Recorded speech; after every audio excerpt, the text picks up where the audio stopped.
Bismillah ar-Rahman ar-Rahim. In the name of Allah, the Compassionate, the Most Merciful. To all of our viewers out there, Assalamu alaikum wa rahmatullahi wa barakatuhu. And welcome back again to the rationale, the intersection of faith and reason, where our guest is our beloved Sheikh, Dr. Jafar, Sheikh Idris. Dr. Jafar, as always, it's a pleasure to be with you, sir. And thank you for joining us one more time here again. Last time, we talked about the concept of predestiny or predetermination or foreknowledge of God. And we spoke about the will of both God and humans as well. I think it would be very natural for us at this point to discuss the freedom of man and what is the Islamic view with regard to this topic.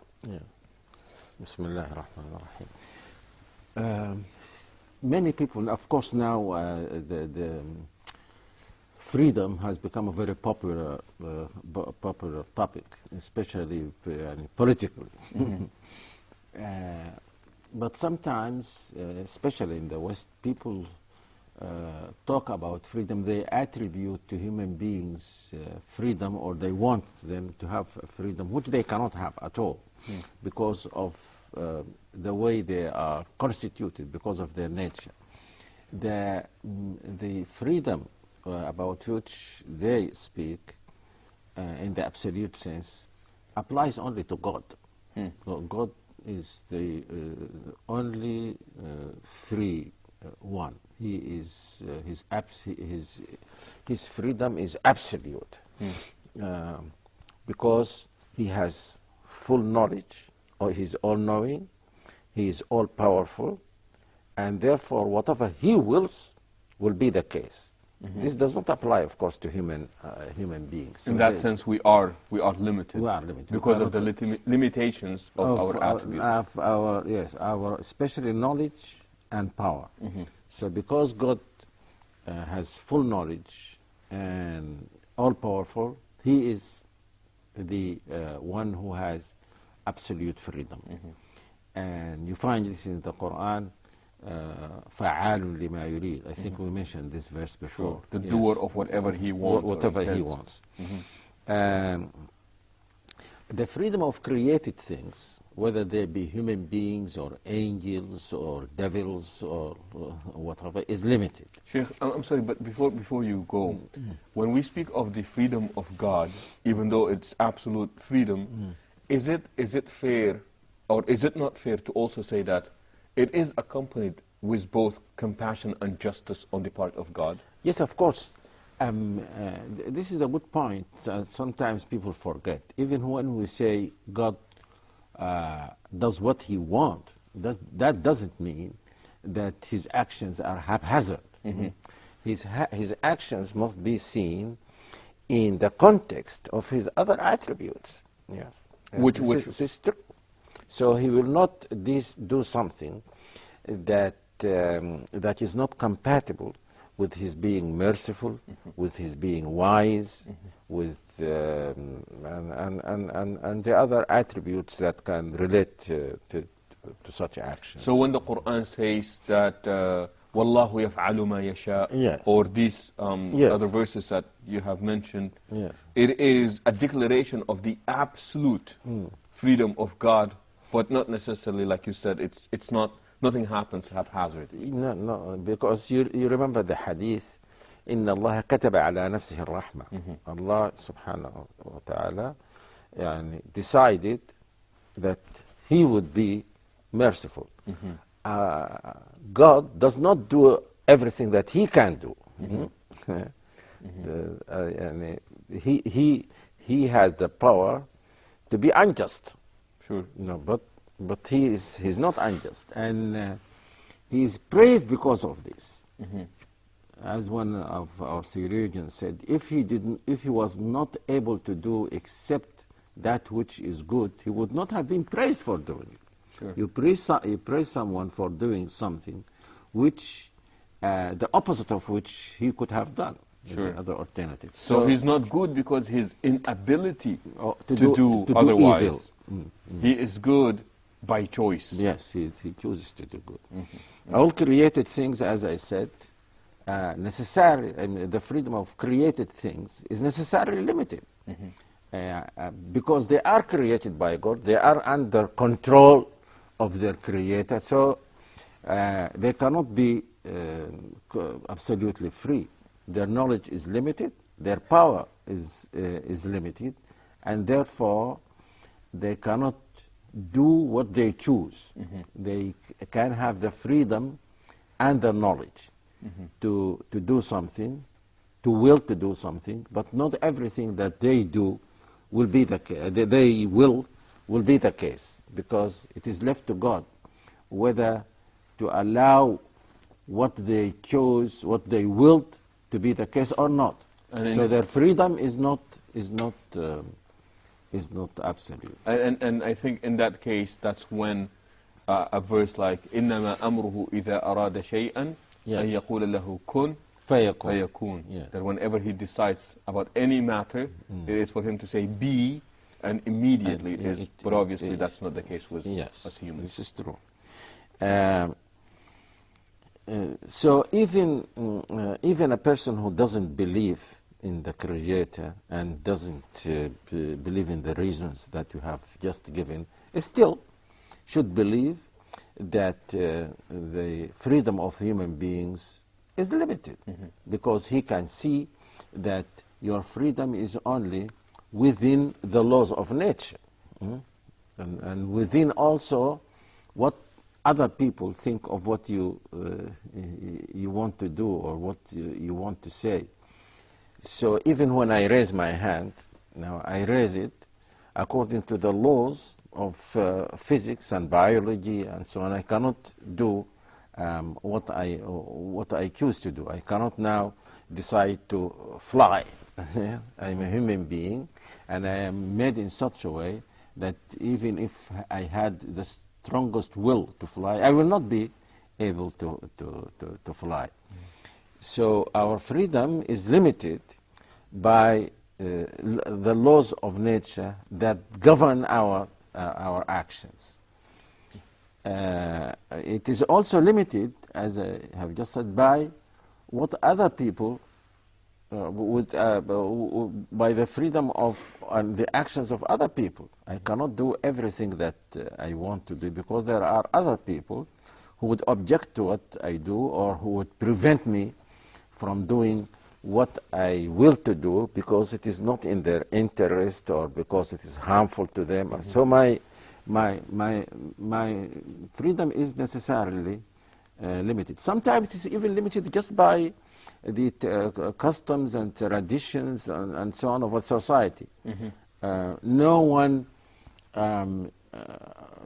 forces a person to abide by these traditions and so on, but if he doesn't do, he will be isolated. Yes. So freedom of human beings is limited.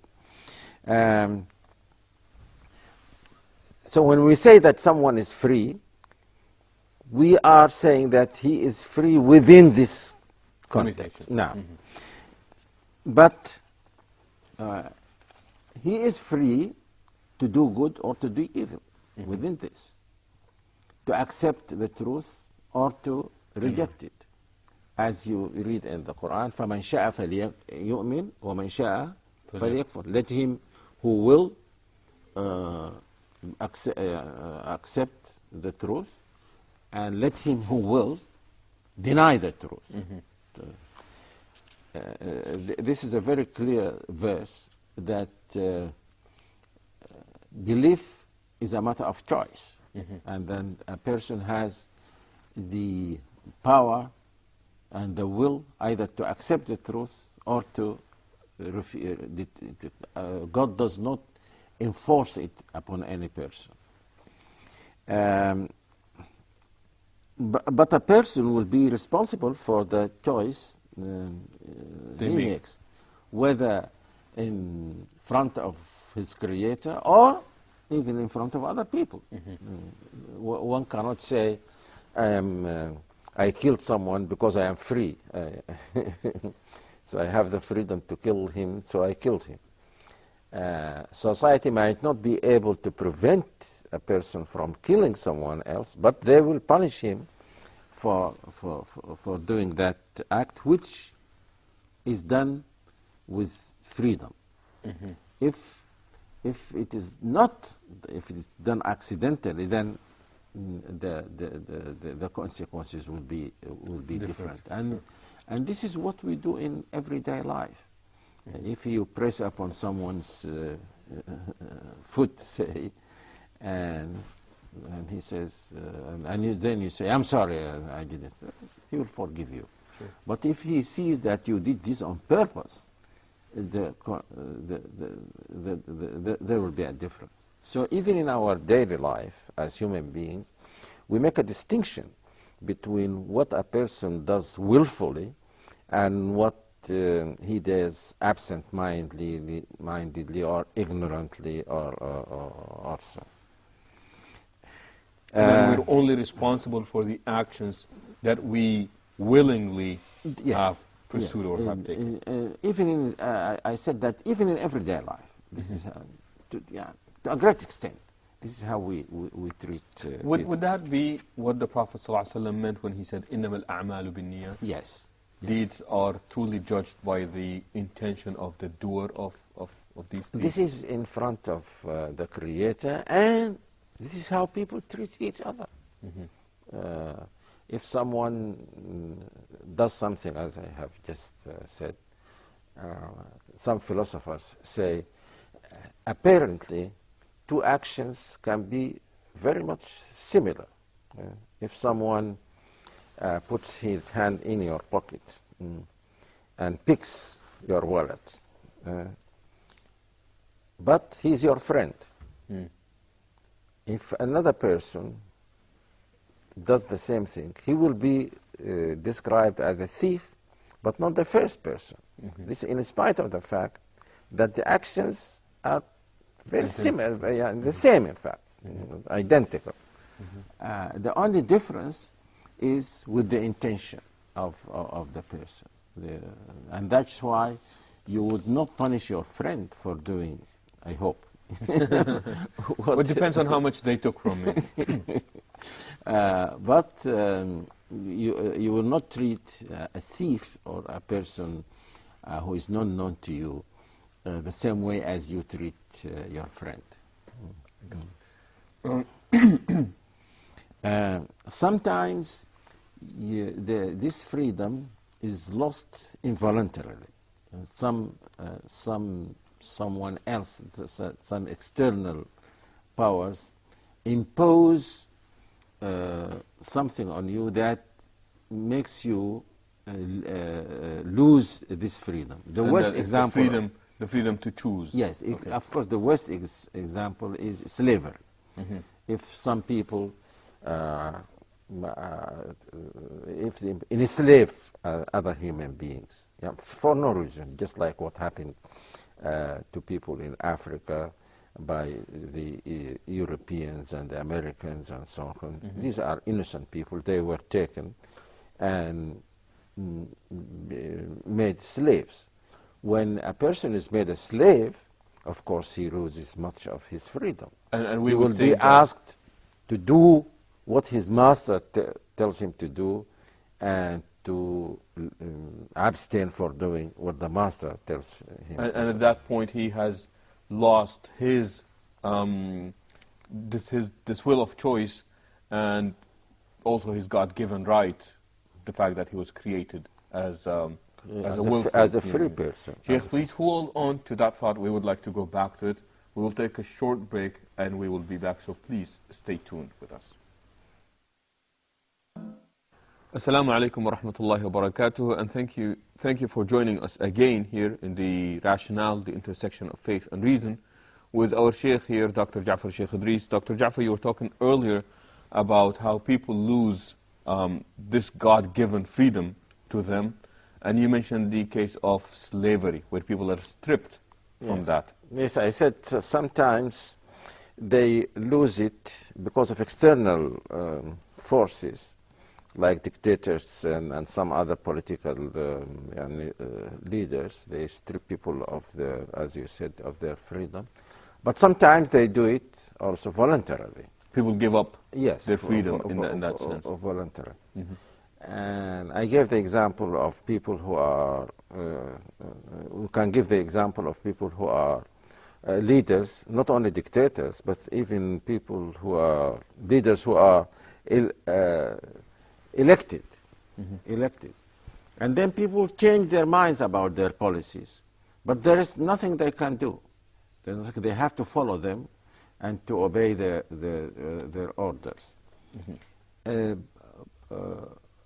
Voluntary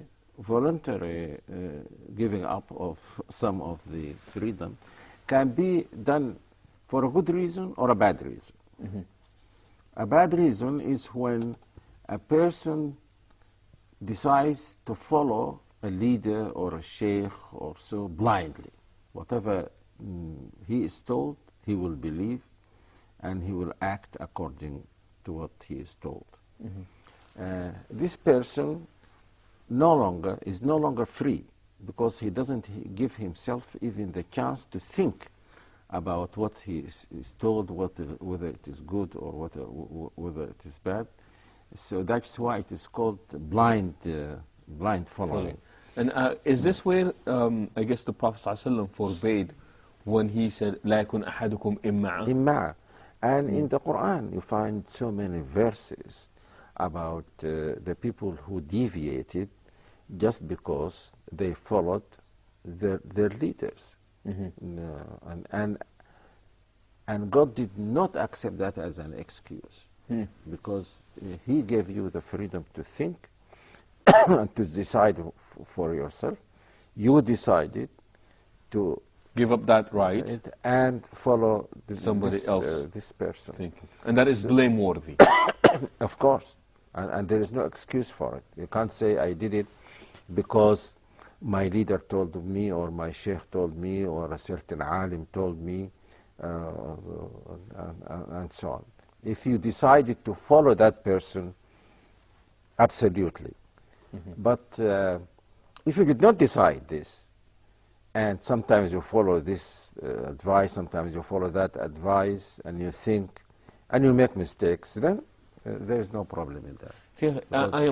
I'm getting the sense that this is not only a responsibility, but it's also a right that must be practiced. Meaning that this freedom that God has given us, it must be practiced. It's not only a right that we ought to claim, but it has to be put into action as especially well. when it comes to fundamental matters of truth and falsehood about important things, like whether a prophet is a true prophet or not, whether there is the creator or not, whether this this matter is against correct understanding of religion or so. When it comes to fundamental matters, even when it comes to matters that are fundamental to you as a person, if someone, because he is the leader, tells you to kill yourself or to kill your children or to kill an innocent person, then if you do that, you will not be excused, because God gave you this power to decide for yourself. So if you voluntarily forgo that, then you will be responsible. Sheikh, if you don't mind, just going on more on this point, and that is, in many cases, people confuse their right to choose versus their freedom to think. Meaning that I go to the market and I see that there are many products, and because I have this freedom to choose which product I prefer, we think that is the ultimate freedom, or these are the ways to practice our freedom. But do you think that a person would choose without thinking at all when it comes to these worldly matters? Well, what surprises me about what you said is that, especially when it comes to fundamental issues, and it seems like we are so consumed practicing our freedom in being good consumers, picking which products we want. But when it comes to fundamental issues, it seems that there is this mental laziness of people wanting to... Yes, and this is, according to the Quran, this is one of the main causes of deviation, this following blindly of leaders, especially if this is made in the name of religion. There's a verse in the Quran which says, إنكم كنتم تأتوننا عن اليمين. You used to come to us from Yamin. Yamin means right. But in the interpretation of the verse, they say from the side in which we trust you, and that is the religious side. And if someone wants really to deviate, to deceive people, then the best choice for him is to deceive them in the right of something that is good, and that is religion. So he distorts the religion and makes them think that this is what God is telling you, and so they follow him. But they will not be excused. They will not be excused. And people think that because somebody is invoking the name of God in their slogans, that makes it godly, or somehow it stamps it with nobility and what have you. And sometimes this voluntary giving up of the right to think and to choose can be done for political purposes. And the example that is given is political parties. If a person becomes a member of a political party, even in democratic countries, then sometimes they do things which they believe are not right. But they think that if they don't follow, they will be expelled from the party, or they will, and the party will suffer or so. So they are not really free. They are not really free. One philosopher writing about democracy, he said, and he gave an example of one British leader and who didn't like that so many people of his party in parliament were criticizing and talking, and so he didn't like this. He said that, addressing them, he said, every dog has the right to bark only once. If you continue to bark, we will take off your license as a dog.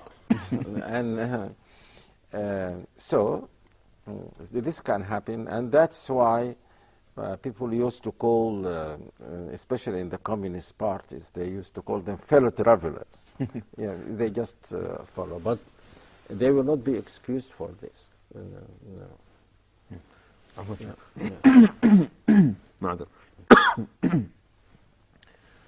You seem to speak a lot about, you allude to it in the sense that social pressure, that sometimes people give in to that type of societal pressure, and in the Quran, like you said, that the fact that inna wajadna aba'ana ala ummah, that we found our forefathers doing this, therefore part. Yes, but these are not doing it because there is pressure. No, because they are just following. They think that this is the best way to the best way to know the truth is just to follow your forefathers, ancestors, or leaders, and so on. So this is what I call the bad motive for giving up your freedom. There is sometimes a good reason, and you don't give up your freedom, but you limit yourself, and that is why when you follow the dictates of a true religion, it says don't do this, don't do that, and here you are not given any choice. I mean, theoretically you are given the choice, but you decide to always do what you are told to do. But there is, as we said before, here there is a rational reason for doing this, because you have been convinced that this is what your Creator is telling you to do. So you don't now think about disobeying Him because this is your right to do whatever you think. So this is a good reason. Sometimes there's a good reason even for following what other human beings like you tell you. And that is when you see or you think that what they are telling you is good. For example, every one of us now has to follow the law of the at least traffic lights. If the light is red, you stop. Why do you stop? Because you were told to stop. But you convinced yourself that this is, if I don't stop and if everyone else doesn't stop, then there will be accidents and so on and so on. So freedom to act does not mean that you always act according to your own thinking, or perhaps this can be also called your thinking, but it does not mean that you don't abide by any law. There is no contradiction between your actions being willful and your binding yourself with the laws, whether they be religious laws or laws of your country. You willingly chose to restrain yourself and limit, but that in itself was really a result of your thinking, of a choice. Yeah. And I think I heard a beautiful quote once that says there are two types of freedom: a false freedom and a true freedom, where people think that freedom is doing what you want versus the real freedom is doing what you ought to do. Sheikh Jafar, as always, it's been a pleasure having you on this program, and we look forward to more of this with you, inshallah, in the coming episodes. And thank you for joining us here today. And until the next time that we would hope you join us as well, we say so long and assalamu alaikum wa rahmatullahi wa barakatuhu.